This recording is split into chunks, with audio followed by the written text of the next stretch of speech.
Okay, so welcome to our beginners mindfulness course. So those that don't know me, my name's Sandhya, and I teach yoga, meditation and Pilates in the Keynsham area and also online as well.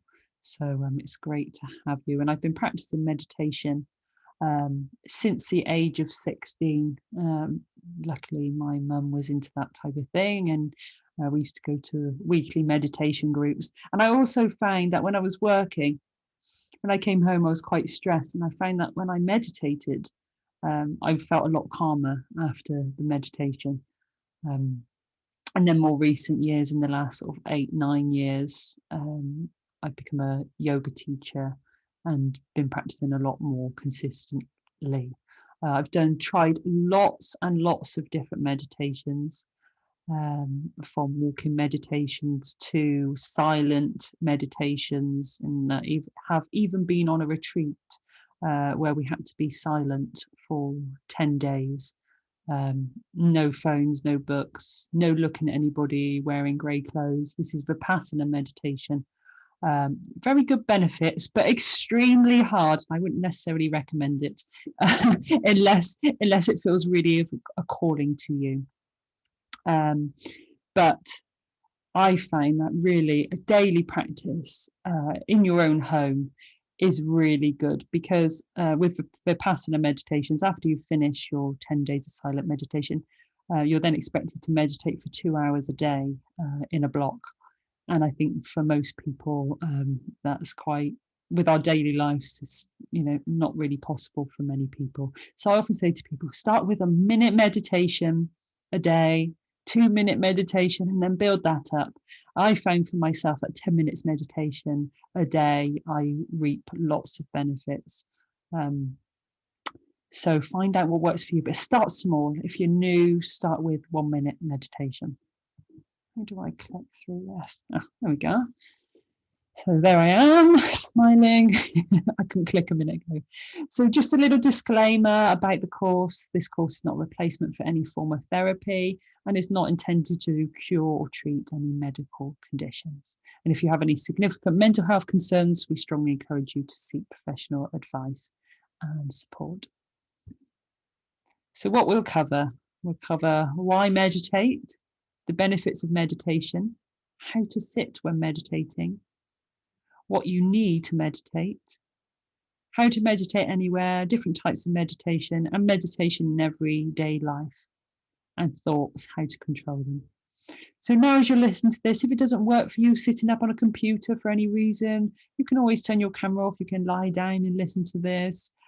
If you don't want to look at the screen now, or if you can't look at the screen, it's perfectly okay to listen to your body and get into a comfortable position, particularly when we do any meditations as well.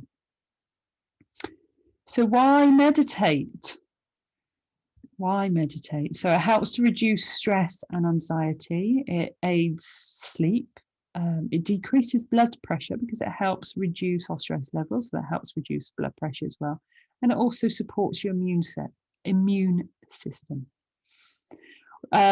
When I meditate regularly, I find that I'm less reactive to things. If the children do something and I haven't meditated, or something happens out and about with anybody, and I get stressed about it, I could suddenly snap. But when I meditate regularly, I'm just more of a calmer person. I'm much less reactive, and sometimes just react in a just more gentler way. And sometimes I can just take a moment to pause and think, how am I going to respond to that? So it gives you a little bit of a gap with practice, consistent practice. This is why I really encourage you, one meditation a day, even if it's for a minute. If a minute's too much, perhaps just a second of taking a conscious, mindful breath in and mindful breath out. It also helps. I get lots of nightmares, and if I meditate regularly, it really helps to settle down the mind during sleep, and helps me get to sleep as well. I was doing meditation before I go to sleep, and it helps put me in a more relaxed frame of mind. So how do you sit when meditating? If you search any images online, you'll find this lady here, or man indeed, but with their legs crossed, their hands on their knees and sitting up straight on the floor. But you do not need to meditate that way. You can meditate that way if it works for you. You can sit on a chair, always sit on a chair, or anywhere you choose. So I've unfortunately been in 3 car accidents, and my first car accident, my back and my neck was so painful, and to sit up and meditate was very uncomfortable for me. I'm thinking about my body too much. So I'm thinking, oh, I'm uncomfortable here, I'm uncomfortable there. So I'm focusing on that rather than thinking more about my meditation practice. So if at any time you need to adjust and move your body, you can do that. Lying's fine. What I do recommend is try to uncross your legs, just so you can allow that energy to flow nicely rather than have your legs crossed. But if only cross-legged works for you, then that's fine too. So what do you need? A comfortable seat. Use cushions if you need to. You don't have to sit cross-legged on the floor, as I said.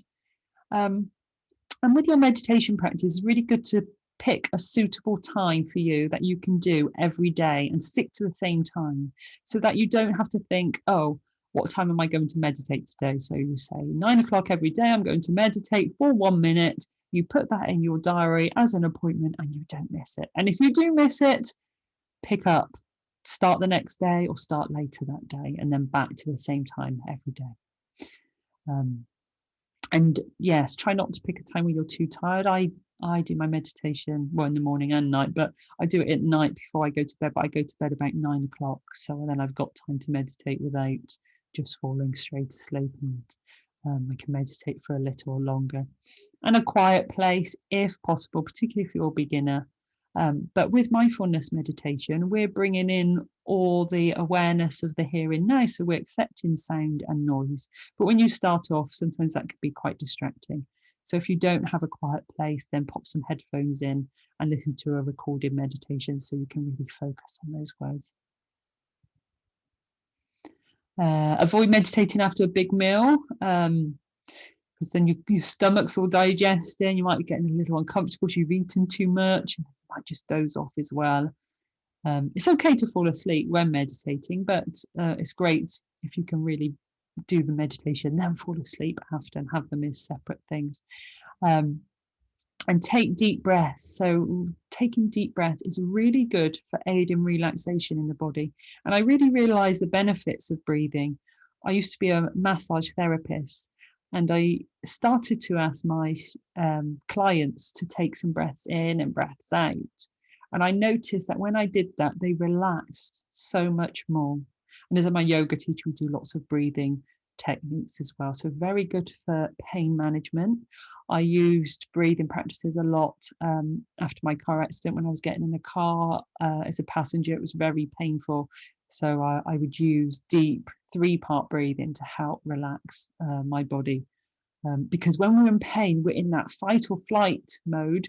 We're in our panic system. Thought I'd turn that off. We're in our panic system. And so we want to put ourselves more in the relax and digest system. And we can do that by using deep breathing. And most important is to be patient and compassionate with yourself and enjoy the ride. Some days you'll think, oh, this meditation is lovely and easy and I feel really relaxed. Other days you'll be thinking, oh my God, I've got 1,000 thoughts. Other days you'll be thinking, oh, what a rubbish meditation. We're just observing. So each day is different. I've been meditating since I was 16. I still sit there. The other day I was sitting there thinking, this meditation is no good. And I sat there and I said, I know this is doing me good meditating, so I'm going to just sit here and just allow that to be. And other days I sit there and I think, oh, this meditation is so wonderful. I'm so relaxed. I'm so peaceful. So it's different. Each time is different. And we're just accepting that. Acceptance is a big thing. I think that was my third thing. So kind, compassionate with yourself, and also be accepting. So different types of meditation. So there's mindfulness in daily life. So using mindfulness in our daily activities, such as washing up, having a shower, drinking a cup of tea, eating, going for a walk. So I often say, did you do any meditation between this week and in the last week? when I run courses, and often people say no. But if you're being really mindful into a task, that is mindfulness meditation. So gardening, washing up, drawing a picture, doing a bit of a craft, our focused attention on one thing is mindfulness meditation. Body scan, so that's where we scan from the top of the head all the way down to the toes. So these are mindfulness meditations that I've picked here. And we invite different parts of the body to relax. And we can do this as a longer practice, so it's like half an hour practice before bed or any time. Or we can do it as just like a 30-second practice where we scan through the body. Focused attention is where we bring our attention onto one object. So we might have a flower or a beautiful picture or a fire, and we're giving our full attention to that thing, full attention. So we're being mindful awareness to that item. And then mindful movement, such as Qigong, yoga, or just even mindful movement is in mindful walking. We will be doing some Qigong on this course, a little Qigong. And if your body feels uncomfortable moving, you can just visualize yourself doing the movements, or you can just focus on the breath for the time when we're doing some Qigong moving. But Qigong is a type of mindfulness movement, and it's very gentle. And lots of people who struggle to do other exercises often can do a little bit of Qigong. So how to meditate anywhere. You can meditate in private by sitting or lying as comfortable as possible and close your eyes. If you're not happy to close your eyes, you can just take your gaze to a fixed point. Or you can breathe naturally without trying to control it, and just focus on your breath and focusing on your body and the inhalation and the exhalation. I've put here start to 2 to 3 minutes and then increasing duration, but you could start with shorter than that. And if you're meditating in public, you can sit as comfortable as you can with a soft gaze. Breathe naturally again, trying not to control it.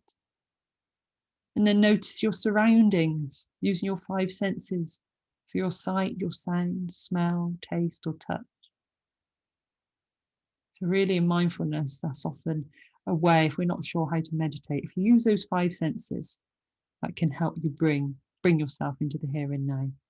So we just have a little moment of meditation, just to have a little practice of this. So if you're comfortable in closing your eyes, and allow the eyes to close, otherwise take your gaze to a fixed point and adjust the body. Adjust the body into a comfortable position. Do lie down if you need to. And draw the awareness to the breath. And noticing the breath in and the breath out. The breath in and the breath out. And noticing what you can see. So even if you've got your eyes closed, just observing the darkness. Noticing any sounds you can hear out of your room or the room you're in. Noticing any smells. Noticing if there's any taste in the mouth.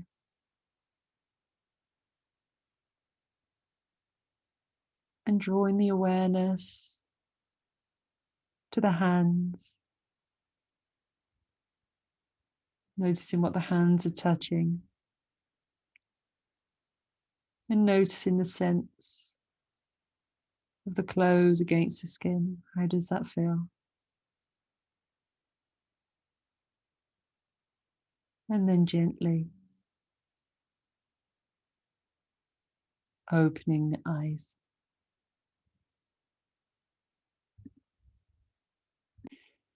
So yes, with this meditation, you might find that you're thinking, what am I going to have for dinner later? What am I going to do tomorrow. What did I do yesterday? It's perfectly natural. That's the job of the mind, to have thoughts.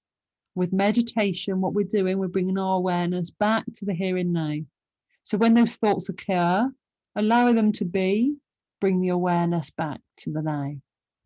And the breath is very good, a very good anchor to draw yourself back into the moment. So 3 steps to remember: find a comfortable position, sitting, standing, lying, doesn't matter. Focus on the breath. Where can you feel the breath in the body? Where do you feel the expansion? Is it in your stomach? Is it in the ribs, in the chest? And then bring your mind back to what you're focusing on. So if that's the breath, the breath. You're training your mind like training a puppy. You don't get angry with the puppy because he doesn't know what to do, because he's just new. You're teaching him. Come back here, sit down. Sit. That's like what we're doing with our mind. Oh, you've gone off again. Come back. Oh, you're off again. Come back. This is what we're doing in meditation. We're training our mind. Just like with the exercise class, we're exercising our mind. So this is my website. If anyone wants to check that out at any time. I've got a YouTube site as well with lots of videos on there. So you can always have a look at that. The link's on my website as well. You could just put Sandhya Coyle YouTube and it will come up. I think I had one more thing after this. Oh yes, we did that.